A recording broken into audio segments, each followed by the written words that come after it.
Hello my beautiful people, welcome back to my channel fun expert. Hope आप सब अच्छे हैं और हम भी बहुत अच्छे हैं। तो आज का वीडियो थोड़ा डिफरेंट है। तो आज आप लोग का होस्ट मैं सुनंदा।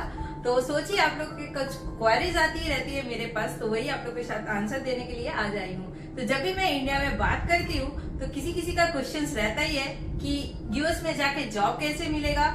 हम भी जाते हैं यूएस जाने के लिए, यूएस में सेटल कैसे करेंगे और यूएस में मास्टर्स जाके जॉब मिलेगा या नहीं। तो वो सब का ही आंसर देने आ जाए हैं। तो चलिए पूरा वीडियो में रहिए और देखिए कि मैं कोशिश करूंगी आप लोगों के क्वेरीज का आंसर देने के लिए। तो जब भी सबसे पहले जो मैं आप लोगों के साथ शेयर करूंगी कि जब भी आप लोग अपने कंट्री से किसी दूसरे कंट्री पे ट्रेवल करना चाहते हैं तो सबसे पहले जो जरूरी है वो है वीजा। तो यूएस आने के लिए भी वीजा बहुत जरूरी है। तो पहले मैं आप लोगों को शेयर करूंगी कि यहाँ आने के लिए बहुत सारे टाइप का वीजा होती है। तो मेनली आज मैं आप लोगों को वर्किंग वीजा या यहाँ आके आप लोग जॉब कैसे कर सकते हैं वो सब वीजा के बारे में बोलूंगी और वो कैसे अप्लाई करते हैं वो भी आप लोग के साथ शेयर करूंगी। तो फर्स्ट ऑफ ऑल यहाँ पे दो टाइप का वीजा होता है, एक है इमिग्रेंट वीजा और एक है नॉन इमिग्रेंट वीजा। तो आज मेनली मैं नॉन इमिग्रेंट वीजा के बारे में ही आप लोग के साथ शेयर करूंगी, क्योंकि इमिग्रेंट वीजा वो वीजा होती है जो आप लोग इंडिया से या किसी भी कंट्री से आके यहाँ पर परमानेंट सेटल करने के लिए सोच रहे हैं। तो दिस इज समथिंग डिफरेंट, जिसके लिए कुछ स्पेशल कैटेगरीज रहता है जो आप लोग के साथ कभी और मैं शेयर करूंगी। तो आज मेनली है नॉन इमिग्रेंट वीजा, जो यूजुअली हम लोग को वर्क परमिट या एकेडमिक के थ्रू से मिलता है। तो चलिए वन बाय वन मैं आप लोग के साथ शेयर करती हूँ। बहुत सिंपल सी बात है कि सब लोगों का जॉब, एज, एडुकेशन सब कुछ सेम नहीं रहता है। तो आज मैं आप लोगों को एक जनरलाइज आंसर देने की कोशिश करूंगी कि यहाँ पे जॉब कैसे मिलती है। तो सबसे पहले जो है यहाँ पे दो कैटेगरी में जॉब मिलती है, एक है वर्किंग वीजा में मिलती है और एक है एकेडमिक्स में मिलती है। तो पहले आ जाते हैं जिस लोग का वर्किंग वीजा चाहिए। तो सबसे पहले वर्किंग वीजा में H1B आ जाती है, यहाँ पे H1B वीजा। तो H1B वीजा के लिए आप लोगों को क्या करना चाहिए वो आप लोगों के साथ मैं शेयर करती हूँ। तो H1B के लिए सबसे पहले आप लोगों को जॉब ढूंढना पड़ेगा। तो आप लोग ऑनलाइन इंटरनेट में सर्च कर सकते हैं वेबसाइट्स में, जैसे लिंक्डइन है, मॉन्स्टर है, इंडीड है। ये सब बहुत कॉमन वेबसाइट्स हैं जहाँ पे आप लोग जॉब सर्च कर सकते हैं यूएस बेस्ड बोले तो जो सब कंपनी का हेडक्वार्टर या डेवलपमेंट का कुछ सेक्शन या क्लाइंट यूएस बेस्ड रहते हैं, वो सब कंपनी में आप लोग जॉब सर्च कीजिए एंड अंदर जाके वहां पर आप लोग अप्लाई करें। अगर आप लोग यहाँ का कंपनी का इंटरव्यू क्रैक कर सकते हैं तो the company will sponsor your visa for coming here. तो ये एक बहुत इंपॉर्टेंट है। तो अगर आप आईटी में है, आईटी इज योर बैकग्राउंड, तब तो बहुत इजी है। यूजुअली आईटी लोगों के लिए बहुत इजी होता है यहाँ पर आने के लिए। जो नॉन आईटी है वो सब भी कंपनीज बहुत सारे हैं, जो मैं ऑलरेडी आप लोगों को लिस्ट दे दूंगी कि क्या क्या IT companies, non IT companies है जो सब यहाँ पर स्पॉन्सर वीजा करते हैं। आप लोग वहां पर जाके अप्लाई कर सकते हैं। और अगर आप लोग इंडिया बेस्ड आईटी कंपनीज या ऐसे कुछ नॉन आईटी कंपनीज में भी जॉब करते हैं जिसका ब्रांच इंडिया पे है but their headquarters are here और उन लोग का क्लाइंट इधर है, it can be product company, it can be consultancy company like TCS, Contingent, Infosys, ये सब कंपनीज है जो यहाँ पर हर साल बहुत स्पॉन्सरशिप वीजा करते हैं, जो सब यहाँ आके जॉब करते हैं। तो एक बात है जो आप लोग को नोट करने के लिए मैं बोल रही हूँ कि इंडिया में बहुत सारी एजेंट्स है या कंसल्टेंसी है, they are going on frauds, scam कर रहे हैं पीपल के साथ कि मैं आप लोगों को यूएस भेज दूंगी, वीजा कर दूंगा। But be alert about that. अगर वो आप लोग को कभी ऐसे आए सिचुएशन तो वो कंपनी का नाम से सर्च कीजिए अच्छा से, या ट्राई टू फाइंड आउट कि किसी को ऐसे भेजा गया है या नहीं भेजा गया है, क्योंकि ये लोग बहुत कुछ ऐसे कर रहे हैं बिकॉज ऑफ मनी इनकम। तो ये सब आप लोगों को ध्यान में देना चाहिए, क्योंकि मैं सजेस्ट करूंगी कि आप लोग डायरेक्ट कंपनी में कांटेक्ट कीजिए, इंटरव्यू दीजिए, स्पॉन्सरशिप लेके यूएस आ जाइए जॉब के लिए। तो हर साल जैसे 85,000 of the people get H1B visa sponsor, जो लोग यहाँ आते हैं ऑल ओवर द वर्ल्ड से। तो out of that around 20,000 is for the students, master students who are in studying in US. तो 20,000 इसको निकाल दीजिए। Around 65,000 people every year they get the sponsorship to come to US. तो इसके लिए आप अपने कंपनी को, एम्प्लॉयर को फेस कीजिए, वहां पर आपका एम्प्लॉयर को बोलिए आपको H1B के लिए नॉमिनेट करने के लिए, क्योंकि एवरी ईयर अराउंड मार्च के टाइम पे ये लोग नॉमिनेट करते हैं। तो आपका कुछ स्पेशल स्किल्स या नेटवर्किंग कुछ तो रहना चाहिए जिसके लिए आपका एम्प्लॉयर आपको यहाँ पर भेजेंगे। वो अराउंड लास्ट ईयर, जैसे मुझे एक डेटा पता है, they have applied around 5 lakhs people, out of which they send that to a lottery। तो ये इसके लिए लॉटरी के लिए आपको लक चाहिए। ये किसी के हाथ पे नहीं रहता है कि लॉटरी में आपका नाम उठेगा या नहीं उठेगा, या somebody has applied at first so he has got the chance। It's nothing like that, it's totally on luck।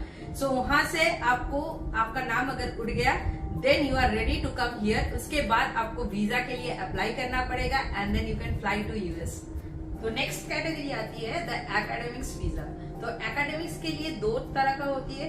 तो सबसे पहले आ जाती हूँ J1 वीजा के लिए। जो सब स्कॉलर्स, रिसर्च या साइंटिस्ट है, जो सब रिसर्च करते हैं या नैनो टेक्नोलॉजी या बायोटेक्नोलॉजी ये सब बेस्ड में कोई रिसर्च कर रहे हैं या पीएचडी किए हैं, तो वो सबको जो यहाँ पे आके बहुत सारा रिसर्च वर्क या पोस्ट डॉक्टरेट करते हैं, तो वो सबको J1 वीजा मिलती है।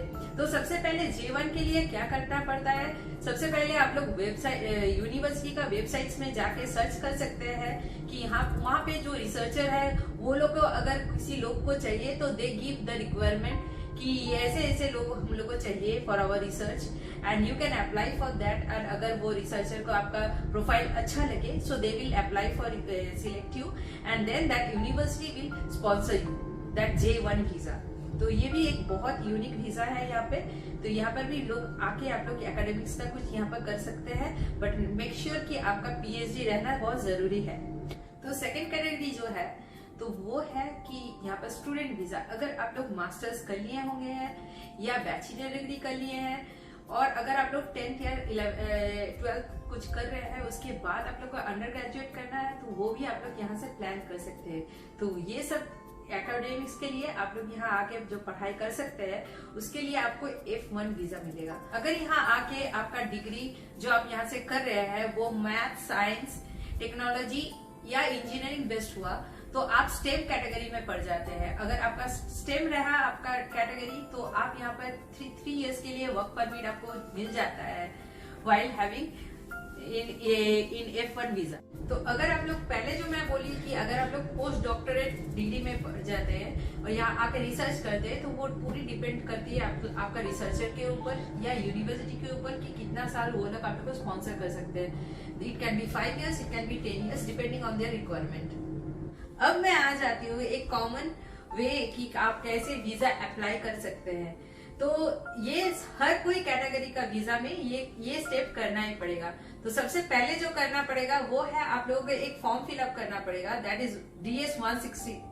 तो DS-160 का वेबसाइट का डिटेल्स मैं अब मेरा वेबसाइट में डिस्क्रिप्शन बॉक्स में दे दूंगी, जहां से आप लोग अप्लाई कर सकते हैं। तो ये DS-160 फॉर्म जो होता है ये एक पर्सनल रिज्यूम जैसे होता है, जहां पर आप अपना पर्सनल डिटेल्स, आप यूएस आए हैं या नहीं, ट्रेवल हिस्ट्री, सब कुछ डालना पड़ता है, फैमिली बैकग्राउंड डालना पड़ता है, सब कुछ आपको उसमें फिलअप करना पड़ता है। एंड मेक श्योर कि वो सब आप एकदम करेक्ट फिलअप कीजिए, क्योंकि ऑन दैट बेसिस आपका वीजा बनेगा। तो जहां भी आप जाएंगे वो डॉक्यूमेंट आपको कैरी करना ही पड़ेगा।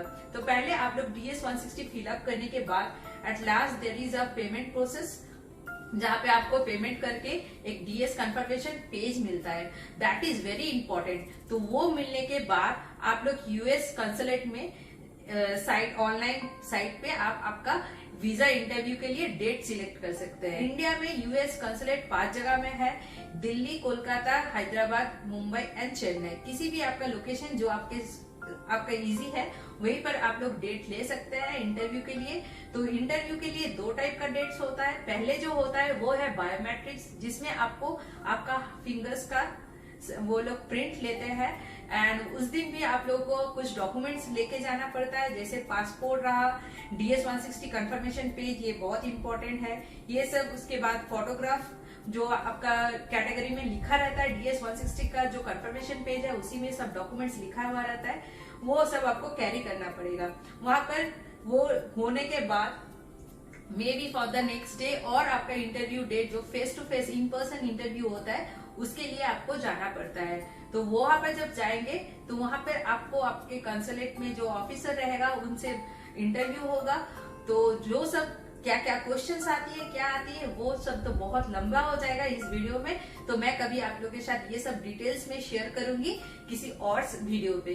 तो यहाँ पर जाके आप लोगों का कुछ कॉमन क्वेश्चंस पूछा जाता है ऑफिशियल के लिए, और वहां पे अगर आपको पासपोर्ट लिया जाता है तो समझ लीजिए कि यार वीजा इज अप्रूव्ड, वो लोग ले लेते हैं पासपोर्ट। और दो कैटेगरी भी रहता है, वो है कि अगर आप they are not satisfied with your answer तो वो लोग 22G का एक फॉर्म देके आपको और फॉर मोर इन्फॉर्मेशन आपको सेंड कर देते हैं, या आपका वीजा रिजेक्ट हो जाता है। ये 3 हो सकता है। तो usually it is approve and उसके बाद आपका पासपोर्ट 3 या 4 दिन, यूजुअली अभी जो चल रहा है 3 या 4 दिन से पहले आपका मेल आ जाता है कि your passport is ready for pickup. तो आप लोग आपका पासपोर्ट लेके आ सकते हैं जिसमें आपका यूएस वीजा लगा हुआ रहता है, और उसके बाद you are ready to fly to US for your job. मैं कोशिश की हूँ आप लोगों को एक एंड टू एंड वीजा कैसे यहाँ पे आके आप लोग जॉब कर सकते हैं उस सबका वीजा के डिटेल्स देने के लिए। अगर आप लोगों को कुछ क्वेरीज रहा तो प्लीज मुझे कमेंट कीजिए, मैं आप लोगों को हेल्प करूंगी आंसर देने के लिए। और बहुत जल्द मैं आप लोगों को और डिटेल में वीजा का कुछ और वीडियोस बना के शेयर करूंगी। और अगर मेरा चैनल अच्छा लगे तो please like comment share and subscribe in my channel, it will motivate me. Thank you, good night.